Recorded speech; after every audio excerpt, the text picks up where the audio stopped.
ఇక నల్గొండ జిల్లాలో రైతుల కష్టాలు రోజు కూడా పెరుగుతూ ఉన్నాయి. బ్యాంక్ అధికారుల వేధింపులు కూడా పెరుగుతూ ఉన్నాయి. తాజాగా నల్గొండ నియోజకవర్గం కనగల మండలం జీవడేలు గ్రామంలో బ్యాంక్ అధికారుల వేధింపులు తాళలేక వెంకన్నటువంటి రైతు ఆత్మహత్యానికి పాల్పడ్డాడు. అతని పరిస్థితి విషమంగా ఉంది.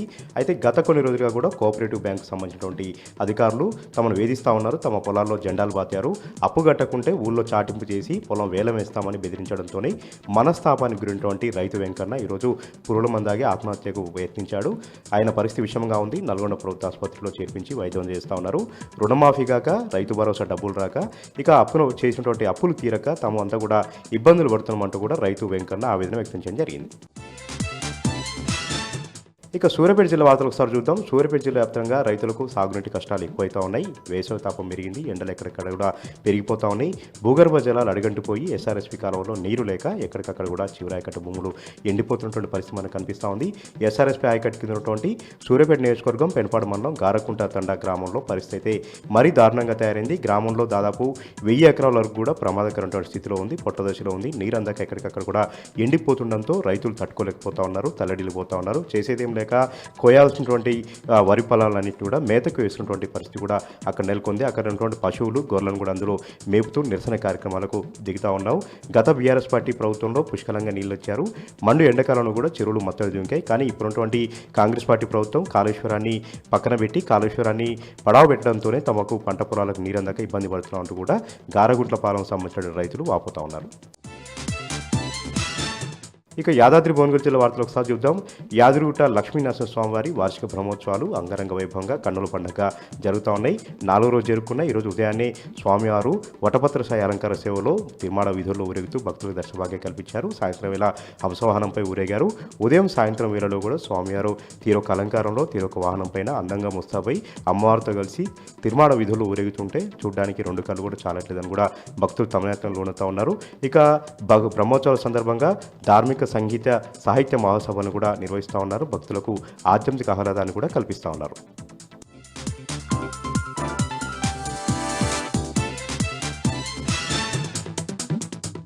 జగిత్యాల జిల్లా నుంచి ఇవాళ వార్తలు ఒకసారి పరిశీలిస్తే కోరుట్లలోని ఉన్నటువంటి వ్యవసాయ మార్కెట్కు ఇవాళ రైతులు తరలివచ్చారు. పసుపుకు సంబంధించినటువంటి క్వింటాల్కు 18,000 డిమాండ్ ఉండగా కేవలము 8,000, 9,000 రూపాయలలోపే ఇస్తున్నారు. అంతా సిండికేట్ అయినటువంటి పరిస్థితి అంటూ రైతులు తీవ్ర ఆగ్రహం వ్యక్తం చేస్తూ ఇవాళ అక్కడికి తరలివచ్చారు. ఈ క్రమంలో వారం రోజుల్లో 2 నుంచి 3 రోజుల్లో పూర్తి స్థాయిలో మద్దతు ధర ఇవ్వని పక్షంలో తమంతా కూడా పసుపు రైతులమంతా రోడెక్తామంటూ అల్టిమేటం జారీ చేశారు. మరి ఎందుకు ఈ పరిస్థితి తలెత్తింది? పసుపు బోర్డు జగిత్యాలకు ఈ నిజామాబాద్ పరిధిలో పసుపు బోర్డు ఇస్తామని చెప్పినప్పటికీ కూడా ఎంపీ అరవింద్ మరి ఎందుకు పసుపు రైతులకు అన్యాయం చేస్తున్నారంటూ కూడా రైతులైతే తీవ్ర ఆగ్రహాన్ని వ్యక్తం చేశారు.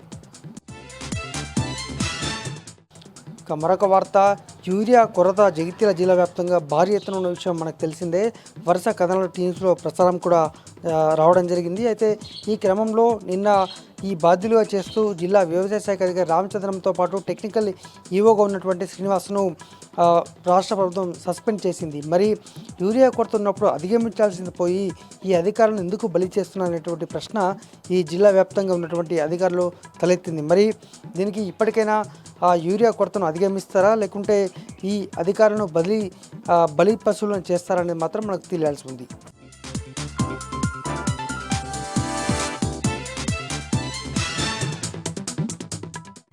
వనపర్తి జిల్లా కొత్తకోట మండలం నాటవెల్లి వద్ద హైదరాబాద్ బెంగళూరు జాతీయ రహదారిపై రోడ్డు ప్రమాదం జరిగింది. హైదరాబాద్ నుండి కర్నూలు వైపు వెళ్తున్న కంటైనర్, DCM లారీ 3 భారీ వాహనాలు వెనుక నుండి ఒకదానిని మరొకటి ఢీకొన్నాయి. రోడ్డుకు అడ్డంగా వాహనాలు పడిపోవడంతో ట్రాఫిక్ జామ్ అయింది. పోలీసులు, హైవే సిబ్బంది ట్రాఫిక్ క్లియర్ చేశారు. రోడ్డు ప్రమాదంలో వాహనాలు ధ్వంసమయ్యాయి. ఎటువంటి ప్రాణ నష్టం జరగలేదు.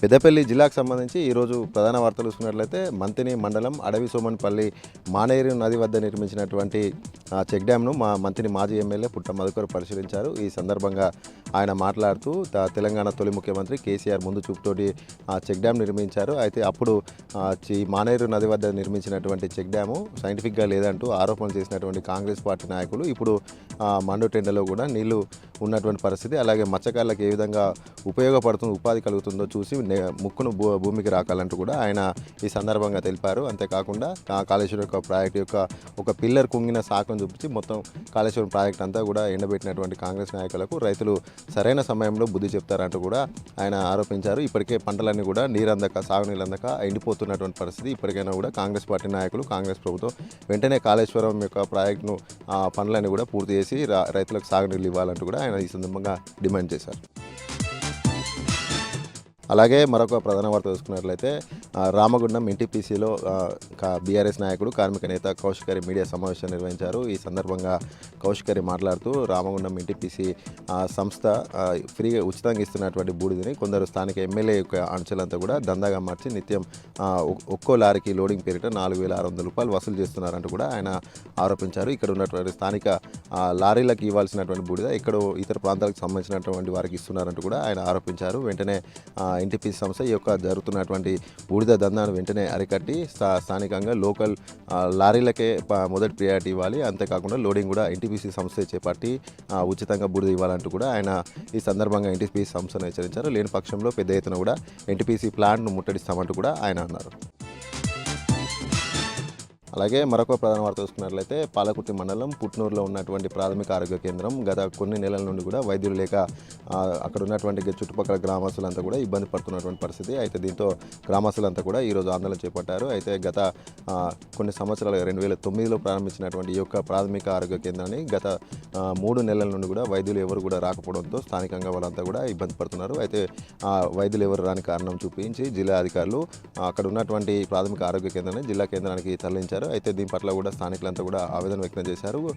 చుట్టుపక్కల ఉన్నటువంటి 12 గ్రామాలకు అనేక వైద్య సేవలు అందించినటువంటి ప్రాథమిక ఆరోగ్య కేంద్రాన్ని జిల్లా కేంద్రానికి తరలించడం ఏంటంటూ కూడా స్థానికులైతే ప్రశ్నించారు. వెంటనే జిల్లా అధికారులు జిల్లా కలెక్టర్ స్పందించి ఇక్కడ మళ్ళీ ప్రాథమిక ఆరోగ్య కేంద్రాన్ని ఏర్పాటు చేయాలంటూ కూడా వారంతా కూడా డిమాండ్ చేశారు. మరొక ప్రధాన వార్త చూసుకున్నట్లయితే పెద్దపల్లి పట్టణ కేంద్రంలోని కూనారం వెళ్లే దారిలో ఉన్నటువంటి Koonaram ROB railway over bridge నిర్మాణం పనులు వేగవంతం కాకుండా ఆలస్యం కావడంతో అక్కడ ఉన్నటువంటి స్థానికులంతా కూడా ఇబ్బంది పడుతున్నారు. అయితే అక్కడ ఉన్నటువంటి ఆర్ఓబి నిర్మాణ పనుల్లో భాగంగా సదరు కాంట్రాక్టర్ డైవర్షన్ రోడ్డును నాసిరకం పూర్తి చేయడంతో దుమ్ము ధూళిలేసి వాహనదారుల కళ్ళలో పడి వాహనదారులు అయితే ఇబ్బంది పడుతున్నారు. కంకర తేలినటువంటి రోడ్డు గుంతలమయం కావడంతో వాహనదారులంతా కూడా ఇబ్బంది పడుతున్నారు. అయితే ఇది ప్రధాన రైల్వే మార్గం కావడం తోటి ఒకసారి రైల్వే గేట్ పడితే కనుక కనీసం గంట వేచి ఉండాల్సిన పరిస్థితి. ఈ నేపథ్యంలో ఈ గొంతులమయంతో గంట సమయంతో చుట్టుపక్కల గ్రామాల అందరూ వాహనదారులంతా కూడా తీవ్ర ఇబ్బంది పడుతున్నారు. వెంటనే ఉన్నతాధికారులు దీనిపైన స్పందించి తక్షణమే చర్యలు చేపట్టాలంటూ కూడా స్థానిక వాహనదారులు స్థానికులంతా కూడా డిమాండ్ చేశారు.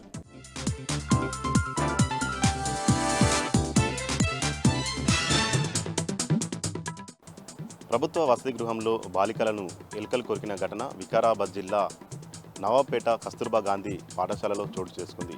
గత నెల 22న నలుగురిని, అదేవిధంగా 27న మరో నలుగురిని ఎలుకలు కొరికిన ఘటన ఆలస్యంగా వెలుగులోకి వచ్చింది. హాస్టల్ సిబ్బంది నిర్లక్ష్యం కారణంగానే తమ పిల్లలపై ఎలుకలు దాడి చేశాయని, సిబ్బందిపై తగిన చర్యలు తీసుకోవాలని రాష్ట్ర ప్రభుత్వాన్ని తల్లిదండ్రులు డిమాండ్ చేస్తున్నారు. గత బీఆర్ఎస్ ప్రభుత్వ హయాంలో వసతి గృహాలు ఎంతో మెరుగైన సేవలు అందించాయని, తమ పిల్లలు సురక్షితంగా ఉన్నారని, అయితే కాంగ్రెస్ ప్రభుత్వ నిర్లక్ష్యం కారణంగా వసతి గృహాల్లో అనేక సమస్యలు చోటు చేసుకుంటున్నాయని, ఇప్పటికైనా కానీ వసతి గృహాల్లో మెరుగైన వసతులు కల్పించి తమ పిల్లలను ఎలుకల బారి నుంచి రక్షించాలని కూడా రాష్ట్ర ప్రభుత్వాన్ని డిమాండ్ చేస్తున్నారు. మంచినీటి బిల్లులు కట్టాలంటూ తమను వేధిస్తున్నారని మహిళలు కలెక్టర్ కార్యాలయానికి చేరుకున్న ఘటన వికారాబాద్ జిల్లా కొత్తపల్లిలో చోటు చేసుకుంది. గత బీఆర్ఎస్ ప్రభుత్వం మిషన్ భగీరథ ద్వారా ఇంటింటికి ఉచితంగా తాగునీరు అందిస్తే కాంగ్రెస్ ప్రభుత్వము అప్పటి 9 సంవత్సరాల నుంచి బిల్లులు కట్టాలంటూ మున్సిపల్ అధికారులను పంపించి తమను వేధిస్తున్నారని అదనపు కలెక్టర్ లింగానాయకి వినతిపత్రం సమర్పించారు. గత ప్రభుత్వంలో ఇంటింటికి ఉచితంగా తాగునీరు అందిస్తే కాంగ్రెస్ ప్రభుత్వం వాటి బిల్లులు కట్టాలంటూ తమను వేధించడం ఎంతవరకు కరెక్ట్ అని కాంగ్రెస్ ప్రభుత్వ తీరుపై మహిళలు ఆగ్రహం వ్యక్తం చేస్తున్నారు. వరంగల్ జిల్లా ప్రధాన వార్తలను పరిశీలించినట్లయితే మామ్నూరు భూ నిర్వాసితులంతా కూడా ఆందోళన ధర్నా చేపట్టిన పరిస్థితి కనిపిస్తూ ఉంది. నక్కలపల్లి గుంటూరుపల్లికి సంబంధించినటువంటి ప్రధాన మార్గంలో ఆందోళన నిర్వహించిన పరిస్థితి కనిపిస్తూ ఉంది. నక్కలపల్లి గుంటూరుపల్లి గాడిపల్లి మార్గానికి సంబంధించి పూర్తిగా మామ్నూరు ఎయిర్పోర్ట్ వస్తే ఆ రహదారిని మొత్తం తొలగించే పరిస్థితి ఉంటుంది. అక్కడ పూర్తిగా ప్రత్యామ్నాయ మార్గాన్ని ఒకటి మాకు చూపెట్టాలని వాళ్ళంతా డిమాండ్ చేస్తున్నారు. దాంతోపాటు భూమి నష్టపోతున్న క్రమంలో బహిరంగ మార్కెట్ వాల్యూకి అనుగుణంగా భూమి ధర చెల్లించాలని డిమాండ్ చేస్తూ ఉన్నారు. ఇదే క్రమంలో పోలీసులు భారీగా చేరుకొని వాళ్ళను అడ్డుకున్న పరిస్థితి కూడా కనిపిస్తోంది. మహబూబాబాద్ జిల్లా ప్రధాన వార్తలను పరిశీలించినట్లయితే కేసముద్రం మండలం ఉప్పరపల్లి గ్రామంలోని వట్టివాగు పూర్తిగా ఎండిపోయి కనిపిస్తూ ఉంది. ఇదే క్రమంలో అక్కడ పంటలు వేసుకున్న రైతాంగం అంతా పంటలన్నీ ఎండిపోయి పూర్తిగా నష్టపోవాల్సిన దుస్థితి కనిపిస్తోంది. ఇదే క్రమంలో ఆ పంటలను ఏదైతే రైతు సంఘం నాయకులు పరిశీలించారు. ఈ సందర్భంగా వట్టివాగుకు వెంటనే నీళ్లను విడుదల చేసి రైతాంగాన్ని ఆదుకోవాలని డిమాండ్ చేశారు. లేని పక్షంలో రైతులతో కలిసి పోరాటం చేస్తామని రైతు సంఘం నాయకులు హెచ్చరించారు.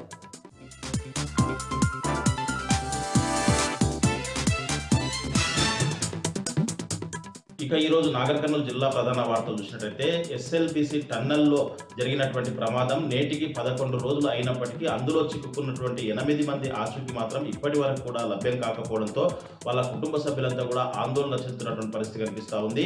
అక్కడ నిరంతరంగా 12 రెస్క్యూ టీంలతో పాటు జిల్లా యంత్రాంగము ఉన్నతాధికారులంతా కూడా నిరంతరం 24 గంటలు శ్రమిస్తున్నప్పటికీ ఫలితం మాత్రం శూన్యమని చెప్పవచ్చు. అయితే ప్రభుత్వం పెద్దలు మాత్రం మొన్న సీఎం రేవంత్ రెడ్డి వచ్చినప్పటి నుంచి కూడా 2 రోజుల నుంచి కూడా ఎవరు కూడా అక్కడ దిక్కు కూడా వచ్చిన దాఖలాలు లేవు. కన్వేయర్ బెల్ట్కి సంబంధించి డే 1 నుంచి కూడా అది పనిచేయలేదు. అదే ఈ రోజే దాన్ని పునరుద్ధరించారని చెప్తా ఉన్నారు. లోపల శిథిలాలు పేరుకుపోయి ఉన్నాయి. అవన్నింటినీ కూడా ఇప్పటి వరకే కన్వేయర్ బెల్ట్ పనిచేసి ఉంటే లోపల పేరుకుపోయినటువంటి శిథిలాలన్నీ కూడా బయటికి తరలించేవారు. సహాయక చర్యలు కూడా ముమ్మరం చేసేవారని చెప్పేసి కూడా పలువురు అభిప్రాయపడుతున్నటువంటి పరిస్థితి కనిపిస్తూ ఉంది. లోపల వస్తున్నటువంటి నీటి ఊటతో పాటు బురద అవన్నీ కూడా నెల్కోర్ మిషన్ సంబంధించినటువంటి శిథిలాలు అవన్నీ తొలగిస్తే తప్ప లోపలికి వెళ్లే ప్రసక్తి లేదని చెప్పేసి కూడా అక్కడ లోపలికి వెళ్ళొచ్చినటువంటి సహాయక సిబ్బంది చెప్తున్నటువంటి పరిస్థితి కనిపిస్తూ ఉంది. లోపల ఏదైతే రాడార్ చిత్రాలు గుర్తించినటువంటి ప్రదేశంలో మాన్యువల్ గా తవ్వకాలు జరుపుతా ఉన్నారు. మాన్యువల్ గా తవ్వకాలు జరిపిన చోట కూడా అక్కడ ఆనవాళ్లు ఎలాంటివి లభించలేదని చెప్పేసి కేవలం ఎక్విప్మెంట్స్ మాత్రమే కనిపించాయని చెప్తా ఉన్నారు. మరొక 8 చోట్ల కూడా తవ్వకాలు జరుగుతున్నాయని చెప్పేసి తవ్వకాలకు ఉబికి వస్తున్న నీరు అడ్డంకిగా మారిందని చెప్పేసి చెప్తున్నటువంటి పరిస్థితి కనిపిస్తూ ఉంది. టన్నెల్ బోరింగ్ సంబంధించినటువంటి మిషన్ ఆ మిషన్ పూర్తిగా తొలగిస్తే గానీ మినీ జేసీబీ లోపలికి వెళ్ళగలుగుతుందని చెప్పేసి సహాయక చర్యలు ముమ్మరం అవుతాయి. వాళ్ళ ఆచూకీ లభించే అవకాశం ఉందని చెప్పేసి కూడా పలువురు అభిప్రాయపడుతున్నటువంటి పరిస్థితి కనిపిస్తూ ఉంది. 11 రోజులుగా సహాయక చర్యలు చేపడుతున్నప్పటికీ సీఎం రేవంత్ రెడ్డి వచ్చినప్పటి నుంచి కూడా ఇప్పటి వరకు మంత్రులు కూడా ఎవరు అటువైపు కూడా చూడనటువంటి పరిస్థితి. జిల్లా యంత్రాంగం మాత్రం అహర్నిశలు కృషి చేస్తూ ఉంది.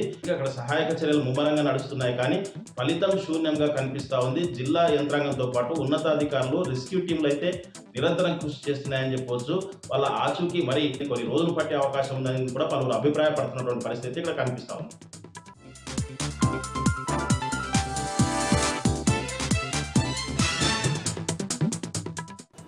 ఉమ్మడి మెదక్ జిల్లాలో ఈరోజు ప్రధాన వార్తలు ఈ విధంగా ఉన్నాయి. ముఖ్యంగా సిద్దిపేట జిల్లా వార్తలు వచ్చేసరికి చిన్నకోడూరు మండలం రంగాయపల్లి గ్రామానికి గోదావరి జలాలు చేరుకున్నాయి. గత 3-4 సంవత్సరాలుగా కాలువల నిర్మాణంలో విషయం ఏర్పడినటువంటి ప్రతిష్టంభనను ప్రత్యేకంగా మాజీ మంత్రి హరీష్ రావు చొరవ తీసుకుని తన సొంత ఖర్చులతో కాలువల నిర్మాణం పూర్తి చేసిన సందర్భంగా రంగాయపల్లి గ్రామానికి గోదావరి జలాలు చేరుకున్నాయి. ఈ సందర్భంగా గ్రామస్తులు పెద్ద ఎత్తున సంబరాలు జరుపుకున్నారు. అక్కడ విఠలాపూరు రంగాయపల్లి గ్రామానికి సంబంధించిన మహిళలు రైతులు పెద్ద ఎత్తున గోదావరి జలాల వద్ద ప్రత్యేక పూజలు చేసి అటు హరీష్ రావు చిత్రపటానికి కేసీఆర్ చిత్రపటాలకు పాలాభిషేకం చేసి కృతజ్ఞతలు తెలుపుకున్నటువంటి సందర్భం కనిపించింది. ముఖ్యంగా చాలా ఏళ్లుగా కాలువల నిర్మాణానికి సంబంధించిన సమస్య ఏర్పడ్డది. ఈ నేపథ్యంలో హరీష్ రావు తన సొంత ఖర్చులతో కాలువల నిర్మాణం పూర్తి చేయించి గోదావరి జలాలు అక్కడికి చేరే విధంగా చర్యలు తీసుకున్నారు. ఇక గంగాపూర్ వద్ద రైతులు ఆందోళనకు దిగారు. ముఖ్యంగా రైల్వే లైన్ నిర్మాణంలో భాగంగా తమ భూముల్ని సేకరించినప్పటికీ ఇప్పటి వరకు కూడా నష్టపరిహారం ఇవ్వకపోవడం పట్ల గంగాపూర్ రైతులు పెద్ద ఎత్తున ఆందోళన చేపట్టారు. అక్కడ రైల్వే లైన్ పక్కన టెంట్ వేసుకుని నిరసన ప్రదర్శన చేపట్టారు. ఈ నేపథ్యంలో రైతులంతా కూడా తక్షణమే తమ నష్టపరిహారం చెల్లించాలని, లేని పక్షంలో రైల్వే లైన్ పనులను అడ్డుకుంటామని తేల్చి చెప్పడం జరిగింది. ఇక ఈరోజు కొండపోచమ్మ దేవాలయాన్ని అట్లాగే కొమరవల్లి దేవాలయాన్ని హర్యానా గవర్నర్ బండారు దత్తాత్రేయ దర్శించుకున్నారు. అక్కడికి వచ్చిన ఆయన ముందుగా కొండపోచమ్మకు సంబంధించిన అమ్మవారిని దర్శనం చేసుకున్నారు. ఆ తర్వాత కొమరవెల్లి దేవాలయానికి వచ్చి అక్కడ మల్లికార్జున స్వామిని దర్శించుకుని ప్రత్యేక పూజలు చేశారు. ఈ సందర్భంగా ఆలయ అధికారులు అట్లాగే జిల్లా అధికారులు ఆయనకు ప్రత్యేకమైనటువంటి స్వాగతం పలికారు. పూర్ణకుంభ స్వాగతం పలికి ఆయనకు ప్రత్యేక పూజలు చేశారు.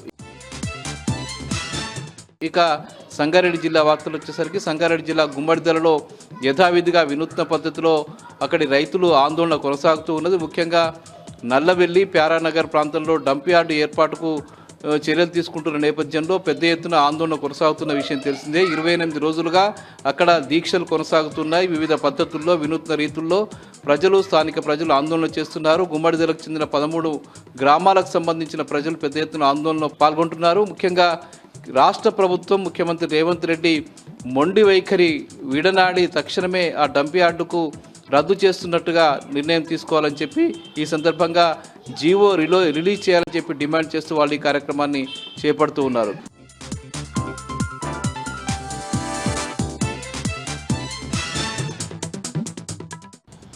ఆదిలాబాద్ జిల్లా వార్తల విషయానికి వస్తే కేంద్ర ప్రభుత్వము ఆదిలాబాద్ జిల్లాలోని cement corporation of India CCI ఫ్యాక్టరీని విక్రయించేందుకు సిద్ధమవడం పట్ల బీఆర్ఎస్ పార్టీ పోరుబాటకు సిద్ధమవుతుంది. ఇప్పటికే నిన్న బీఆర్ఎస్ పార్టీ జిల్లా అధ్యక్షుడు జోగు రామన్న తాము ఉద్యమిస్తామని పేర్కొనడంతో అఖిలపక్షం నేతలు సైతం ఉద్యమ బాటకు సై అంటున్నారు. అయితే CCIను విక్రయించడం పట్ల ఎక్స్ వేదికగా BRS party working president KTR ఆగ్రహం వ్యక్తం చేశారు. కేంద్ర ప్రభుత్వ చర్య ఒక నీతిమాలిన చర్యగా అభివర్ణించారు. ఇప్పటికైనా కేంద్ర ప్రభుత్వము CCIని వెంటనే తెరిపించాలని లేని పక్షంలో కార్మికులు కర్షకులతో జిల్లాకు చెందిన అఖిలపక్ష నేతలతో బీఆర్ఎస్ పార్టీ పోరుబాటకు సిద్ధమవుతుందని హెచ్చరించారు. ఇక మరో వార్తా విషయానికి వస్తే రేపటి నుంచి 25వ తేదీ వరకు జరగనున్న ఇంటర్ పరీక్షలకు జిల్లా వ్యాప్తంగా అధికారులు అన్ని ఏర్పాట్లు చేయడం జరిగింది.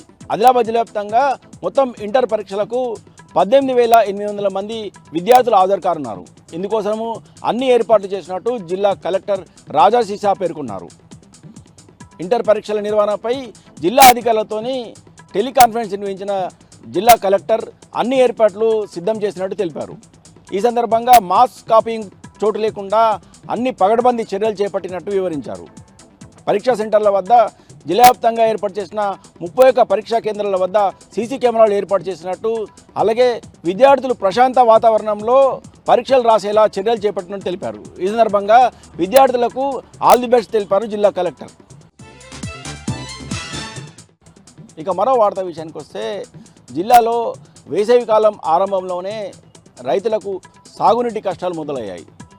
జిల్లాలోని తలమణు మండలం కజ్జల్ల గ్రామంలో ఓ రైతు సాగునీరు అందక తాను పండిస్తున్న జొన్న పంటను పశువులకు దానగా వదిలేశాడు.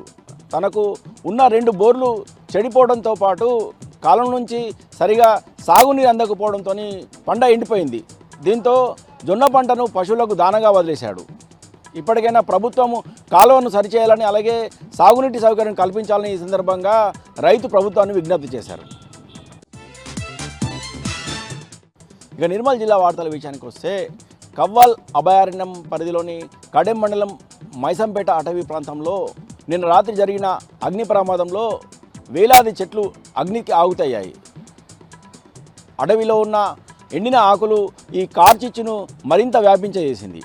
వెంటనే సమాచారం అందుకున్న అటవీ శాఖ అధికారులు ఈ కార్చిచ్చును ఆర్పే ప్రయత్నం చేశారు. అయితే ఈ కార్చిచ్చు దావనంలా వ్యాపించడంతో వేలాది చెట్లు ఆవుతైనట్లు పరిసర గ్రామస్తులు తెలిపారు. అయితే భవిష్యత్తులో ఇలాంటి అగ్ని ప్రమాదాలను అరికట్టేందుకు ప్రత్యేక చర్యలు తీసుకుంటున్నట్టు అటవీ శాఖ అధికారులు తెలిపారు.